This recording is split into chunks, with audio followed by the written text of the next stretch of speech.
Bismillahirrahmanirrahim. Assalamualaikum warahmatullahi wabarakatuh.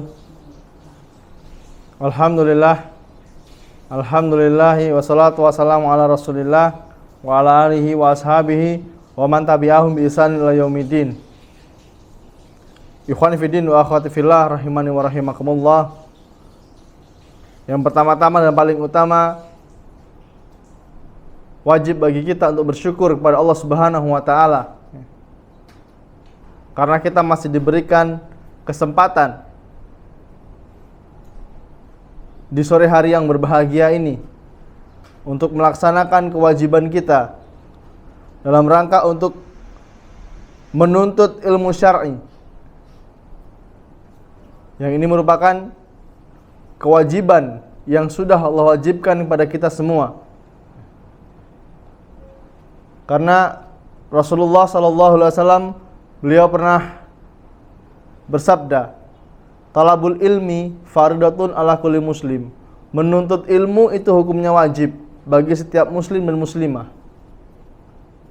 Dan pada teman-teman kaum muslimin yang dimudahkan oleh Allah Subhanahu wa taala untuk belajar ilmu syar'i, dimudahkan langkahnya, dimudahkan pemahamannya untuk mempelajari agama Allah,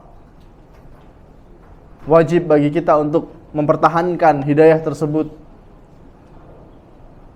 Karena itu adalah pertanda bahwasanya Allah menginginkan kebaikan untuk kita. Rasulullah sallallahu alaihi wasallam beliau pernah bersabda, "Man yuridillahu bihi khairan yufaqihu fid din." Barang siapa yang Allah inginkan kebaikan darinya, yufaqihu fid din, maka Allah akan pahamkan dia dengan ilmu agama.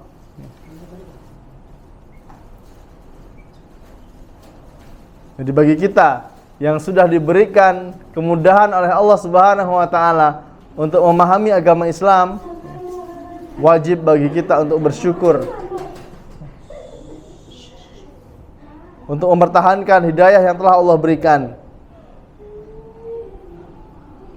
Dan alhamdulillah atas kemudahan dari Allah Subhanahu wa taala,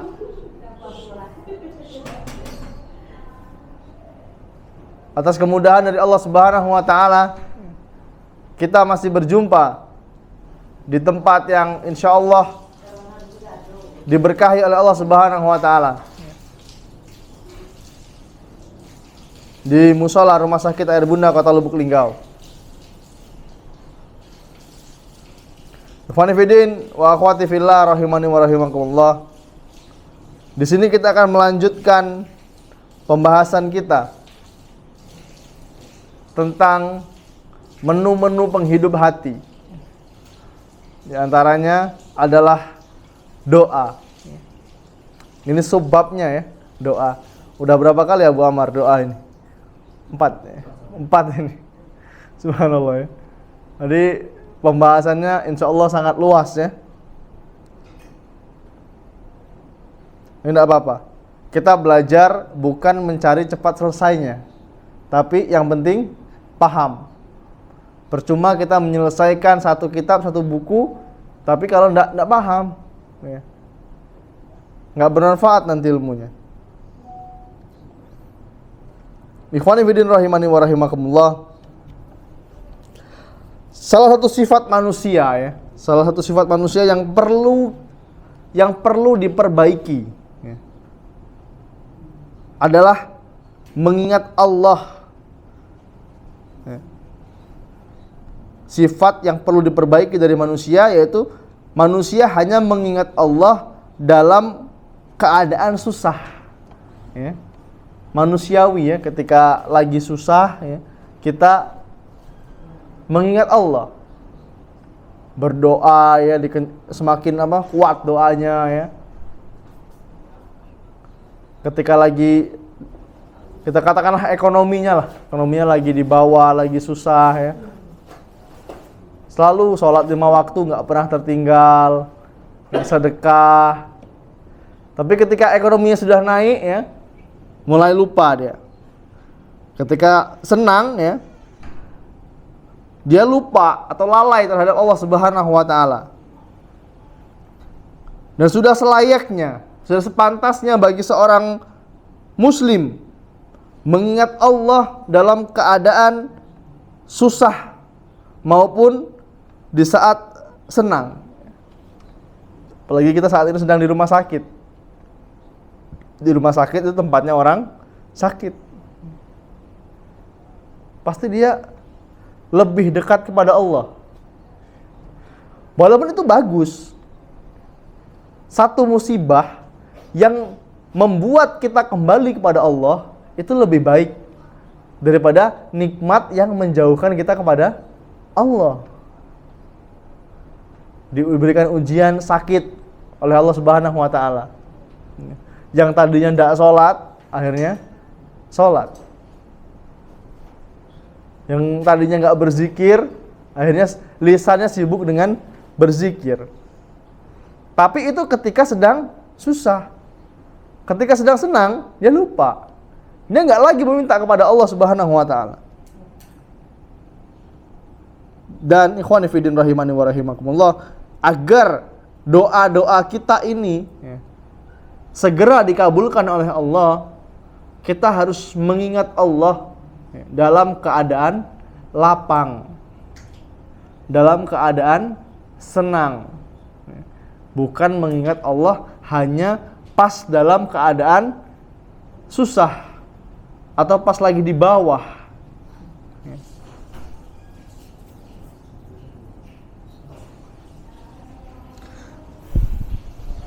Dan doa ini ikhwan, ini merupakan ciri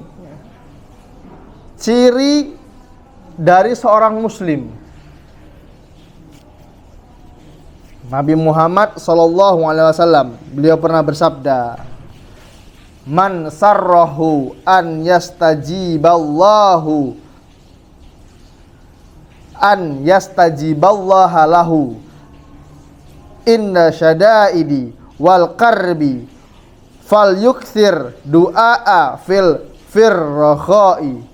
Kata Rasulullah sallallahu alaihi wasallam, barang siapa saja yang suka doanya dikabulkan oleh Allah, barang siapa yang suka doanya dikabulkan oleh Allah Subhanahu wa taala ketika dia sedang susah dan menderita, maka hendaknya dia memperbanyak doa ketika dia sedang lapang, ketika dia sedang senang. Ini siapa yang bilang? Rasulullah sallallahu alaihi wasallam.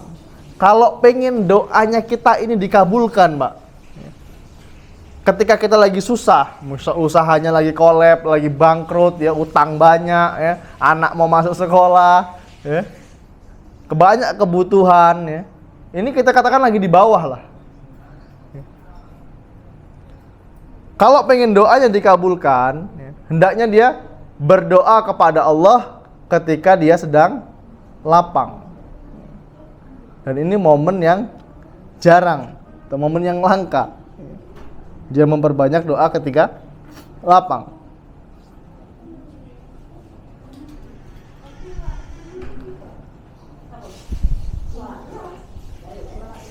Dalam sebuah kitab Mirqatul Mafatih, Syekh Ali Al-Qari, beliau mengatakan, di antara ciri khas seorang muslim, seorang mukmin atau orang yang beriman, dia sering bersyukur dan memperhatikan panah sebelum dia melepaskannya. Maksudnya apa? Dia kembali mengingat Allah sebelum dia tertimpa kesulitan. Dalam keadaan lapang, dia mengingat Allah. Dan sebagai seorang muslim, sebagai seorang mukmin, orang yang beriman kepada Allah Subhanahu wa taala, kita tidak boleh menjadikan Allah itu sebagai pilihan terakhir. Menjadikan Allah sebagai pilihan terakhir ketika kita sedang lapang. Tapi dia menjadikan Allah sebagai pilihan utama ketika dia sedang bersedih. Atau ketika dia sedang susah. Ini nggak boleh.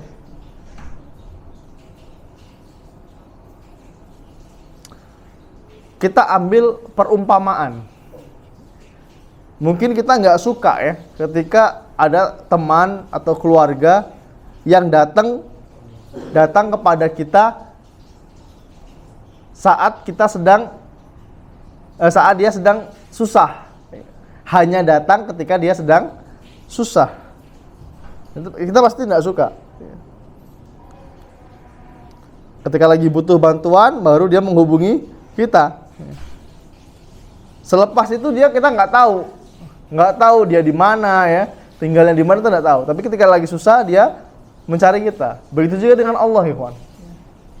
Jangan sampai kita menjadikan Allah itu pilihan terakhir ketika kita sedang lapang, ketika kita sedang berbahagia.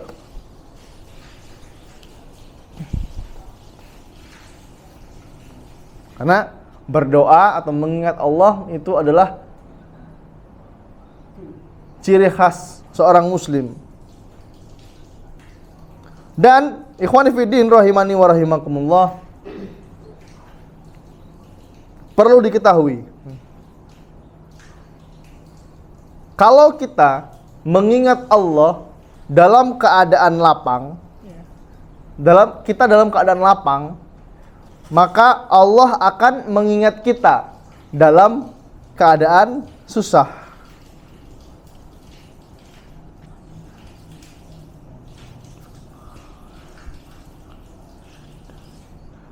Nabi Muhammad sallallahu alaihi wasallam, beliau pernah bersabda, ta'arrafu ilallahi firrakhai ya'rifuka fisyaddati.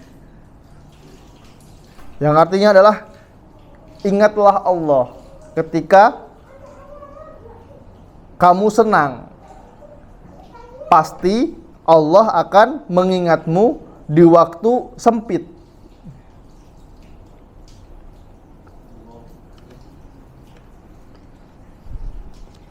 Bismillah.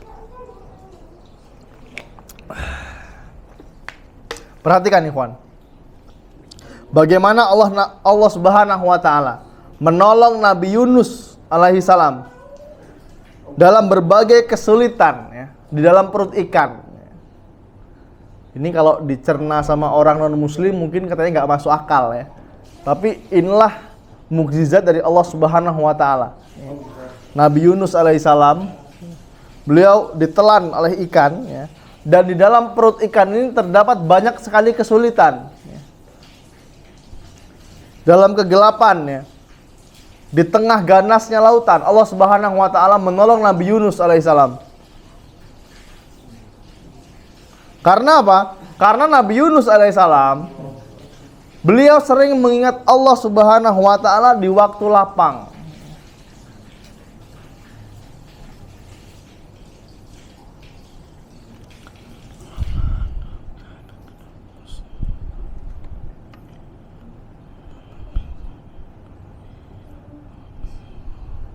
Allah Subhanahu wa taala berfirman dalam surat As-Saffat ayat 144.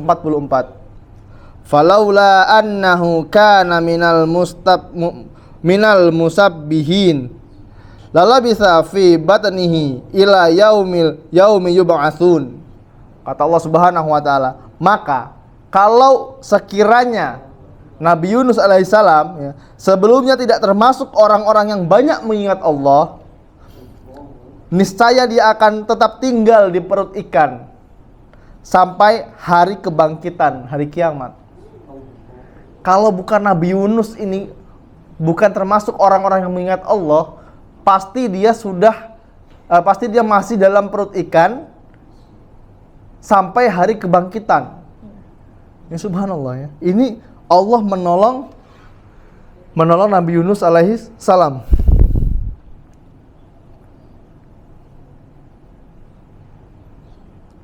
Makanya kita berdoa kepada Allah ya, di waktu senang. Kita minta sama Allah di waktu senang dan lapang. Contohnya apa? Kita sering melakukan ketaatan, itu bukan hanya dalam keadaan sedih, bukan dalam keadaan susah. Kita melakukan sholat malam, bersedekah, tahajud, qiyamul lail, sholat duha. Walaupun banyak persepsi bahwa sholat duha ini katanya untuk mendatangkan rezeki ya. Ini kurang tepat. Dia melakukan ibadah-ibadah tersebut ya, bukan hanya dalam keadaan susah, justru dalam keadaan bahagia. Membaca Al-Quran ya, beristighfar ya, dimanapun dan kapanpun, dalam keadaan susah maupun senang. Ikhwani fiddin rahimani wa rahimakumullah. Bagi kita kaum muslimin ya, yang berdoa kepada Allah Subhanahu wa taala, kita berdoa kepada Allah Subhanahu wa taala tidak akan pernah rugi. Kita berdoa tidak akan pernah rugi. Kalau doanya belum dikabulkan ya, ada 3 kemungkinan ikhwan. Mungkin kita pernah merasa ya, saya sudah berdoa ya, saya saya rencananya pengen ke sini, tapi kok nggak dikabulkan sama Allah. Ini ada 3 kemungkinan. Kenapa doa kita belum dikabulkan? Itu ada 3 kemungkinan. Orang yang berdoa maksudnya ada 3 kemungkinan. Yang pertama apa? Dikabulkan saat dia masih hidup. Dikabulkan saat dia masih hidup. Apalagi kalau doanya orang tua. Orang tuanya pengen anaknya masuk kuliah ke kampus A misalnya. Orang tuanya berdoa terus, ya ditambah anaknya juga punya basic. Anaknya cerdas misalnya. Ikhtiarnya dengan belajar, ada kemungkinan dia bisa masuk. Itu dikabulkan saat di dunia. Yang kedua, ya, pengabulan doanya ini ya, disimpan sebagai kebaikan untuk hari akhirat.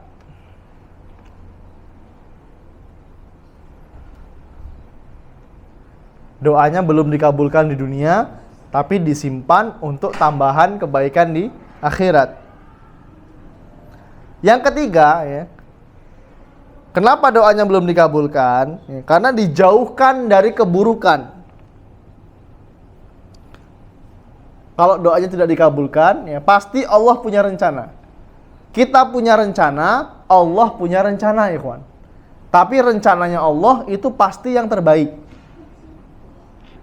Kita pengen kaya, manusiawi lah, pengen kaya. Tapi kok belum Allah kasih? Pasti ada hikmah di sini. Bisa jadi kalau Allah berikan kita kekayaan, kita jadi sombong. Kita meremehkan orang lain. Kita tidak lagi taat kepada Allah Subhanahu wa taala. Ini adalah kemungkinan yang Allah berikan kepada kita ketika kita berdoa belum dikabulkan. Jadi orang yang berdoa itu tidak pernah rugi, kawan. Orang berdoa tidak pernah rugi. Jadi ketika kita berdoa kepada Allah, ya, kita tidak akan pernah kecewa, sudah pasti itu. Kalau doanya tidak melanggar syariat. Ya. Kalau doanya masih dalam koridor syariat, ya, kita berdoa kepada Allah dan belum dikabulkan, kita tidak akan rugi. Terus, kenapa atau apa sebab-sebab ya doa kita ini belum dikabulkan, atau kita merasa berat untuk berdoa, berat untuk menadahkan tangan kepada Allah Subhanahu wa taala? Sebagai seorang muslim, ikhwan fillah rahimani wa rahimakumullah, kita memiliki banyak sekali hajat, banyak sekali kebutuhan. Sudah pasti wajib bagi kita untuk meminta hanya kepada Allah Subhanahu wa taala. Kita dianjurkan untuk berdoa di setiap saat dan setiap waktu. Kecuali tempat-tempat yang dilarang kita untuk berdoa, seperti apa? Kamar mandi. Nggak boleh antum di kamar mandi sambil berdoa.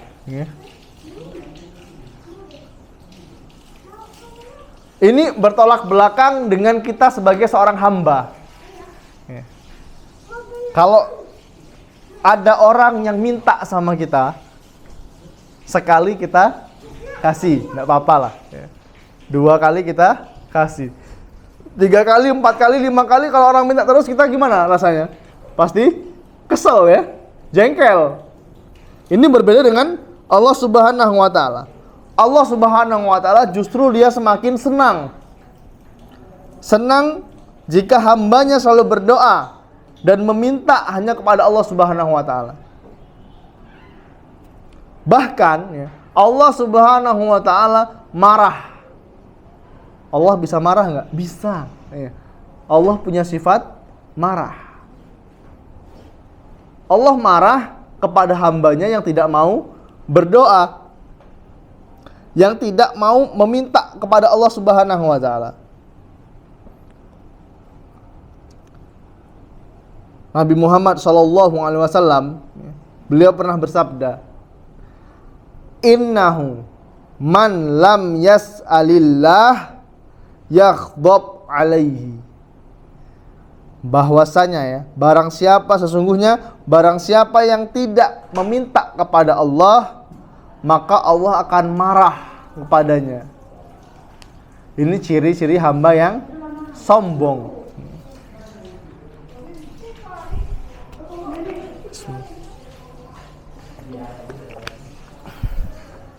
Ini ciri-ciri hamba yang sombong. Abu Amar, ini pertemuan terakhir di bab doa ya. Insya Allah ini akan kita lanjutkan pada pertemuan yang akan datang. Mudah-mudahan selesai 1 jam.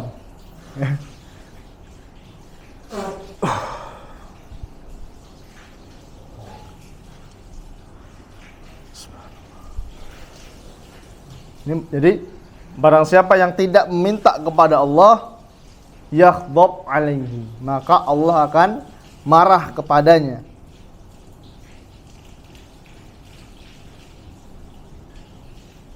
Dalam hadis lain, Rasulullah sallallahu alaihi wasallam beliau pernah bersabda, "Idza tamanna ahadukum falyukthir fa innama yas'alu rabbahu azza wa jal."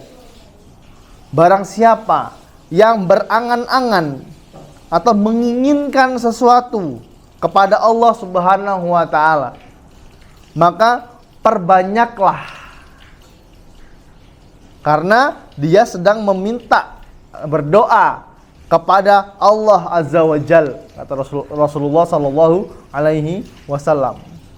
Kalau kita pengen sesuatu, minta sama Allah, terus minta terus, diulang-ulang.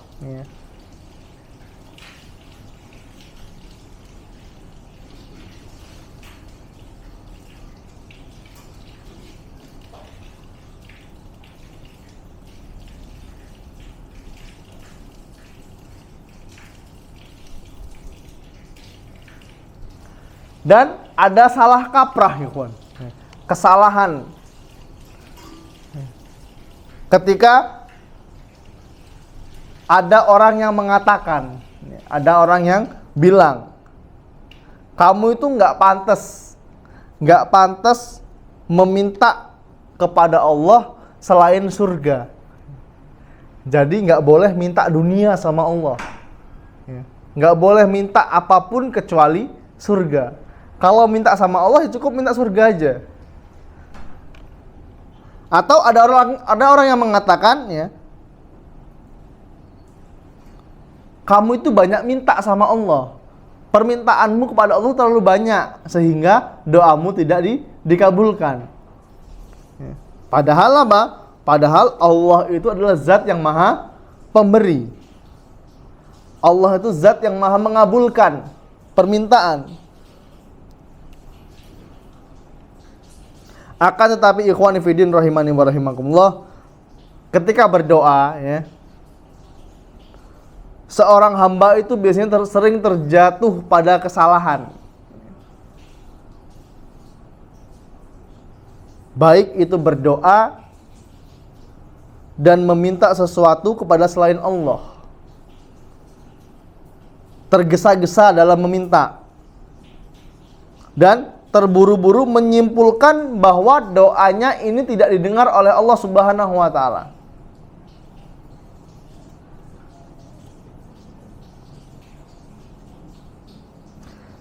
Padahal ya, perlu kita ketahui, tidak dikabulkannya doa kita ya, itu ada dua faktor.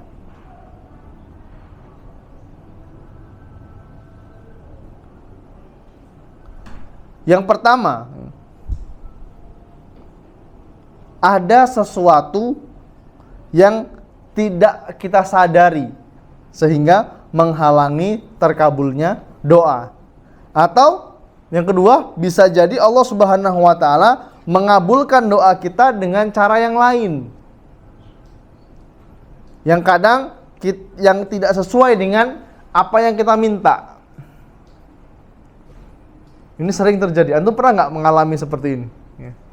Kita pengen kuliah di kampus A, jurusan B. Pas tes nggak masuk, malah keterima di kampus B, jurusan C. Kayaknya kita, kayaknya ngerasa salah jurusan ini kayaknya. Ya. Tapi itulah takdirnya Allah. Bisa jadi kalau antum diterima di sekolah A, jurusan B, ya, itu membuat kemudorotan, kerugian yang besar. Ya.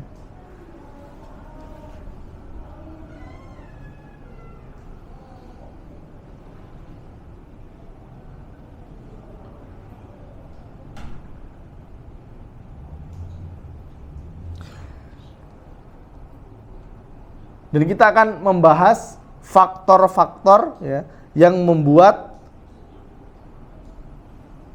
terhalang dari terkabulnya doa.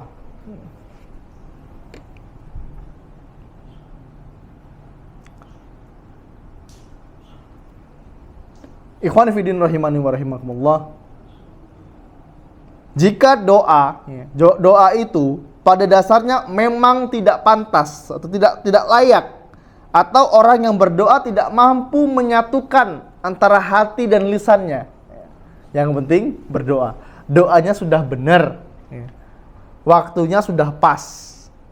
Contoh yang paling gampang, yang sering dibaca, Rabbana atina fid dunya hasanah wa fil akhirati hasanah wa qina azabannar. Doanya ini gampang. Sering diucapkan, anak TK pun hafal. Tapi antara hati dan lisannya ini nggak sinkron. Hatinya mikirin apa, ya, lisannya apa yang diucapkan beda. Ya. Dan inilah yang membuat doa kita nggak dikabulkan, ya, antara hati dan lisan. Atau ada sesuatu yang menghalangi terkabulnya doa.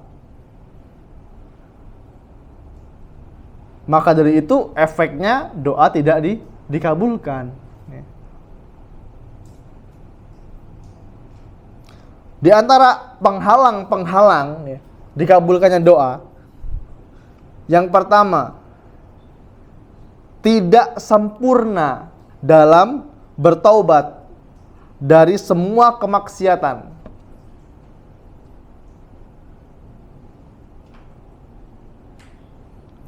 Maka dari itu ikhwan, sebelum kita berdoa, kita harus bertaubat, beristighfar, minta ampun kepada Allah Subhanahu wa taala.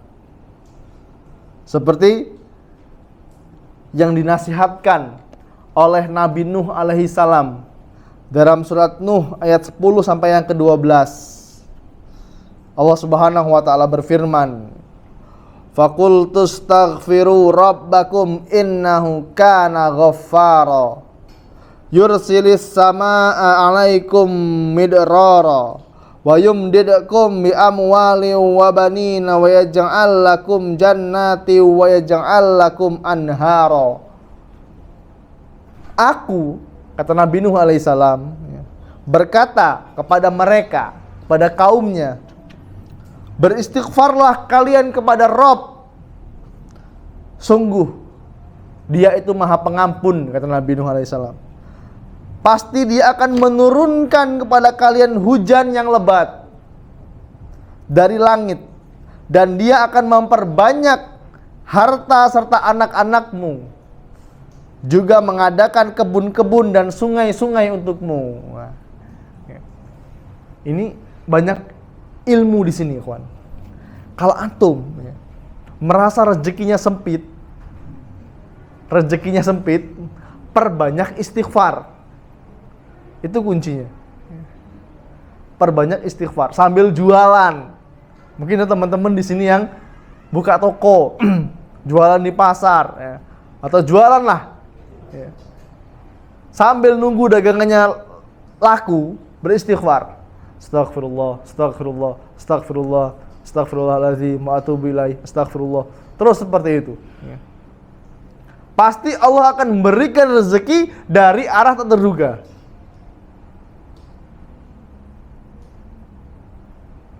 Pasti Allah akan beri rezeki dari arah yang tak terduga. Begitu juga bagi teman-teman yang belum Allah karuniakan anak. Suami istri yang belum dikaruniai anak oleh Allah Subhanahu wa taala, ya, perbanyak istighfar. Al-Qur'an tidak mungkin bohong, Pak. Karena Allah Subhanahu wa taala sendiri yang berfirman, "Faqul tastaghfiru rabbakum innahu kana ghaffara yursilis samaa'a 'alaikum midrara wa yumdidkum bi amwalin wa banina wa yaj'al lakum jannati wa yaj'al lakum anhara." Beristighfarlah kalian kepada Rabb kalian. Sungguh Allah Maha Pengampun. Pasti Dia akan menurunkan kepada kalian hujan yang berkah. Dan Dia akan memperbanyak harta serta anak-anak kalian. Juga mengadakan kebun dan sungai-sungai. Maksudnya apa? Ladang kita luas, Pak. Hasil panen kita lancar, Pak. Gimana kalau kita mau bertani di lahan yang tandus? Nggak ada sungai, nggak ada irigasi. Gimana mau bagus hasil panennya? Ini sebagai perumpamaan. Kalau kita banyak beristighfar, Allah akan memberikan kita banyak anak. Jangan mau termakan konspirasi. Nah, ini konspirasi ya, Bu Amar, diinget-inget ya. Apa konspirasinya? 2 anak lebih baik. Ini konspirasi, Pak. Coba orang-orang tua kita zaman dahulu, berapa saudaranya? Bapak saudaranya berapa, Pak? Kami 12 orang. 12, Masya Allah. Bapak saya 12 orang juga, Pak. Meninggal 1. Bisa hidup Pak ya semuanya, Pak ya? Enggak, 6. Oh, 6 meninggal. Ya. Tapi orang tuanya bisa menghidupi 6 anak. Subhanallah, masih bisa ya, Pak. Ya. Iya, alhamdulillah. Alhamdulillah. Orang-orang tua zaman dulu kerjanya apa? Di ladang ya, Pak ya. Jualan di pasar. Ini yang income-nya, penghasilannya anak-anak muda zaman sekarang, Pak. Penghasilannya sampai 12 juta, 15 juta, 6 juta sebulan, termakan konspirasi. 2 anak lebih baik. Katanya seperti itu. Padahal banyak anak, banyak rezeki. Ya. Ya mungkin anak 1 pakai motor, Pak. Anak 2 masih pakai motor lah, tapi motornya agak besaran dikit. Anak 3, wah ini harus beli mobil. Karena nggak cukup kalau mau tempat neneknya. Ya. Jadi kerja, kebeli mobil. Banyak anak, banyak rezeki. Kalau saya sendiri lebih setuju dengan program pemerintah. 2 anak lebih baik. Ini Pak ya, 2 anak lebih, ada komanya Pak. 2 anak lebih baik. Lebih maksudnya berapa? 3, 4, 5, 6, 7. Sampai 12. Insya Allah Pak. Ya. Insya Allah sampai 12. Tergantung maknya mau apa enggak. Ya. Jadi jangan mau termakan konspirasi. Allah sendiri yang menjamin, Pak. Allah yang menjamin rezeki untuk kita. Yang penting kita mau berusaha. Saya ingat orang tua kita ya. Orang tua saya, bapak saya saudaranya berapa? 12 juga, Pak. Ibu saya saudaranya 7. Masih bisa hidup, alhamdulillah. Padahal orang tuanya dulu cuma bertani. Tani ya. Ya, transmigrasi dari Jawa. Masih bisa hidup, alhamdulillah. Handphone nggak ada. Handphone nggak ada, gimana ini? Ya, Jalan rusak. jalan rusak, tapi anaknya masih bisa sekolah. Iya. Ya, ini konspirasi. Allah sendiri yang menjamin, ya, banyak anak banyak rezeki. Dan Allah akan memperbanyak harta bagi orang yang mau beristighfar. Jadi di antara penyebab belum dikabulkannya doa, yaitu tidak sempurna bertaubat kepada Allah. Belum sempurna istighfarnya. Itu yang pertama. Yang kedua, kenapa doa kita belum dikabulkan oleh Allah Subhanahu wa taala? Yaitu terburu-buru pengen dikabulkan. Kalau besok berdoa sekarang, lagi habis maghrib dikabulkan. Nah, ini kurang tepat, ya. Rasulullah SAW, beliau pernah bersabda, yustajabu li ahadikum malam yaj'al. Yaqul da'autu falam yustajabuli. Aku akan dikabulkan doa kalian selama tidak tergesa-gesa. Istijal, terburu-buru, tergesa-gesa. Yaitu dia berkata, aku sudah berdoa tapi belum dikabulkan. Nah, ini orang yang terburu-buru. Ya. Orang yang terburu-buru dalam berdoa, tidak akan Allah kabulkan, Pak. Ya. Harus sabar aja. Ingat ya, kalau kita berdoa tidak akan rugi. Kenapa tidak akan rugi? Yang pertama, akan dikabulkan di akhirat. Ya. Yang kedua, Afwan tadi apa? Dikabulkan ketika masih hidup. Yang kedua, dikabulkan ketika atau menjadi kebaikan nanti di akhirat. Yang ketiga, pasti ada hikmah kalau belum dikabulkan. Contoh gampangnya, pengen tes jadi anggota Polri, ya, pengen banget jadi anggota Polri, bagus, nggak apa-apa. Selagi tesnya murni, nggak pakai sen, nggak masalah, monggo. Ya. Tapi kenapa belum dikabulkan? Kalah sama orang yang pakai duit, misalnya seperti itu. Ketika dia berusaha tapi belum Allah berikan, dia sudah berdoa, ya Allah saya pengen jadi anggota Polri, belum Allah kabulkan, pasti ada hikmah di sini. Kenapa? Apa hikmahnya? Bisa jadi ketika dia menjadi anggota Polri, dia jadi anggota Polri yang nakal. Jadi celaka. Jadi celaka nanti untuk dia. Nah, ini kita harus berhusnuzon pada Allah Subhanahu wa taala. Kalau doa kita belum dikabulkan, ya. Dan jangan sekali-kali kita bilang atau terucap dalam hati, aku ini sudah berdoa tapi belum Allah kabulkan. Capek aku berdoa cak ini nih. Tiap hari minta sama Allah tapi belum Allah kabulkan. Itu yang kedua. Yang ketiga, yang menjadi penyebab doa kita belum dikabulkan oleh Allah Subhanahu wa taala, yaitu tidak menghadirkan hati. Tidak menghadirkan hati atau lalai. Lalai ketika berdoa.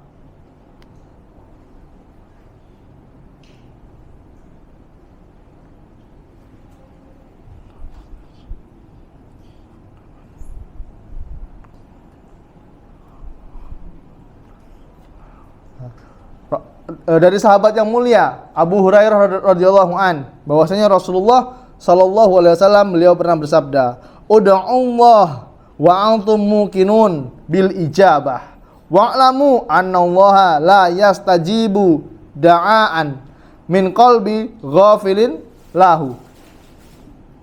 Berdoalah kepada Allah Subhanahu wa taala dalam keadaan kalian yakin akan dikabulkan. Wa'lamu, ketahuilah bahwa sungguh Allah biasanya akan mengabulkan doa yang keluar dari hati yang konsentrasi, yang gak lalai. Bismillah. Bagaimana caranya, Ustaz? Hati yang gak lalai, harus fokus ketika berdoa. Jangan jadikan doa ini sebagai formalitas.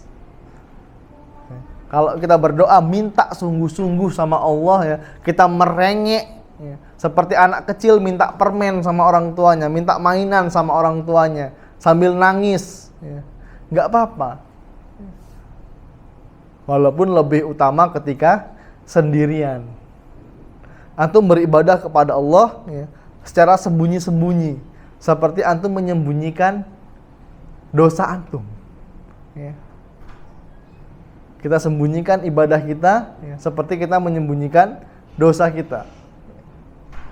Ketika anak istri lagi sedang tidur ya, tengah malam kita bangun, kita sholat, kita menangis, kita berdoa minta sama Allah ya. Setelah selesai baru kita bangunkan istri, bangunkan anak, ajak sholat berjamaah. Nggak apa-apa ya. Seperti itu.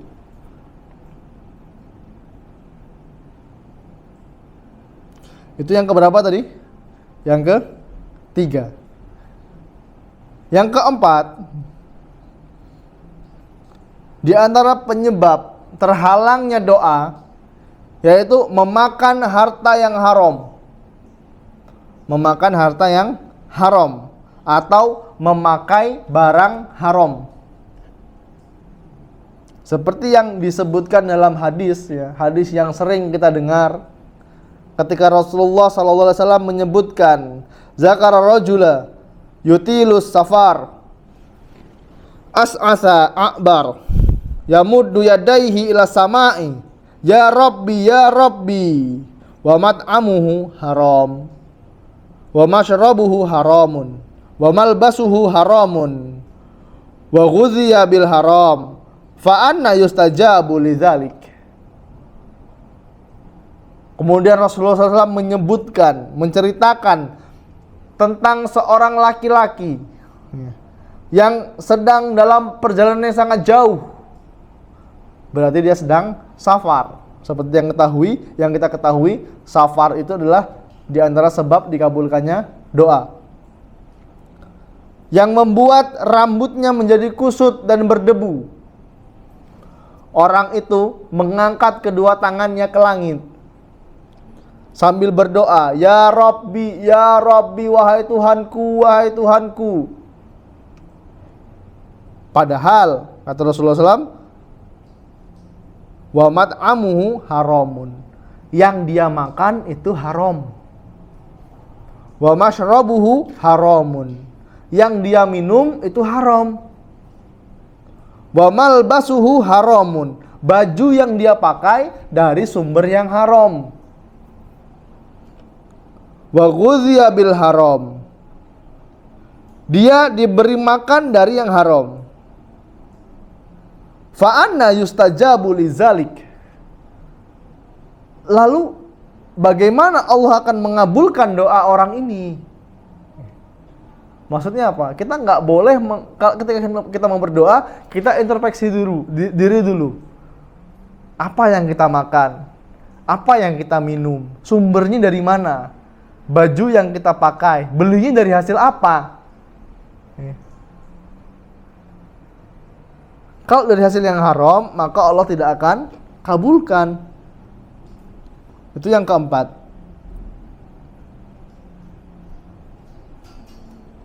Yang kelima, penyebab tidak dikabulkannya doa,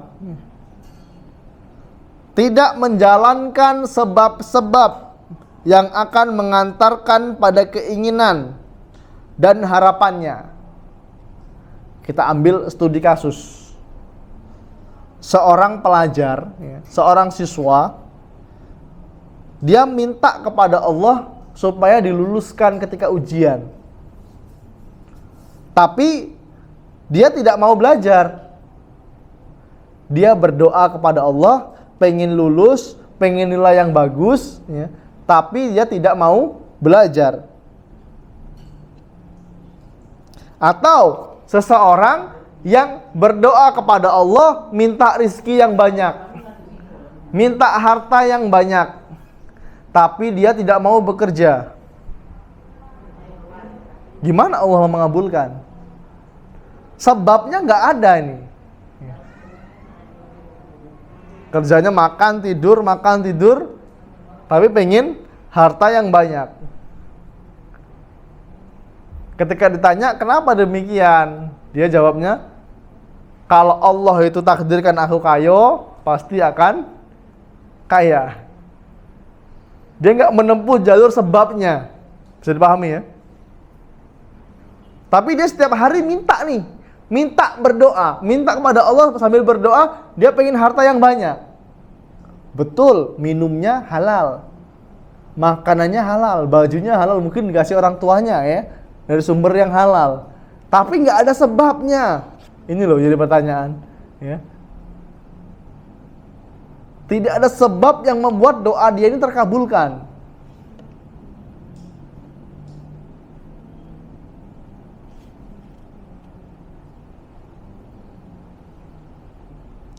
Sedangkan Rasulullah SAW beliau pernah bersabda, ihris ala ma yanfa'uka wasta'in billah wala ta'jiz. Ihris, bersemangatlah pada hal-hal yang bermanfaat bagimu. Wasta'in billah, mintalah pertolongan hanya kepada Allah. Wala ta'jiz, afwan. Dan janganlah kamu berputus asa.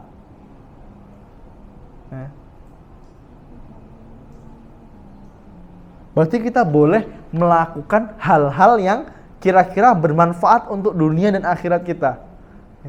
Laki-laki muslim nggak boleh lemah, ikhwan.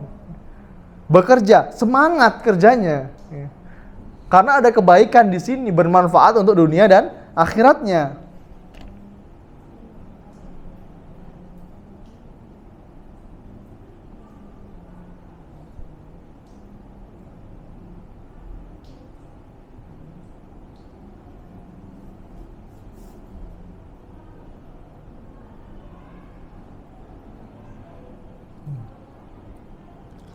Kemudian ini adalah 5 hal atau 5 penyebab yang menjadikan doa kita belum dikabulkan oleh Allah Subhanahu wa taala. Jadi kesimpulannya ya, kita introspeksi diri dulu. Dan jangan berputus asa. Kalau kita pernah melakukan dosa ya, itu sudah kodratnya. Ya, manusia itu tempat salah dan dosa. Allah Maha Pengampun. Allah Maha mengabulkan doa. Jadi perbanyak doa kita ya. Dosa-dosa kita beristighfar kepada Allah Subhanahu wa taala dan kita berhusnuzon kepada Allah, pasti Allah akan ampuni semua dosa-dosa kita ya. Untuk bentuk pengabulan doa, alhamdulillah tadi sudah kita bahas ya. Bahwasanya Allah bisa mengabulkan doa kita ya. Kalau belum dikabulkan, bisa jadi doa kita akan menjadi tabungan kebaikan di akhirat. Doa kita akan jadi tabungan di akhirat. Dan yang ketiga, doa kita ya, yang belum Allah kabulkan, pasti ada hikmah terbaik di sana. Pasti ada hikmah di balik doa kita yang belum Allah kabulkan ya. Mungkin hanya itu dapat saya sampaikan. Alhamdulillah kita akhiri pembahasan kita tentang doa. Insyaallah kita lanjutkan pada pertemuan yang akan datang dengan subbab yang berikutnya ya. Sebelum kita akhiri, kita baca doa kafaratul majlis. Semoga majelis kita diberkahi oleh Allah Subhanahu wa taala. Subhanakallahumma bihamdika asyhadu alla ilaha illa anta astaghfiruka wa atubu ilaik. Assalamualaikum warahmatullahi wabarakatuh.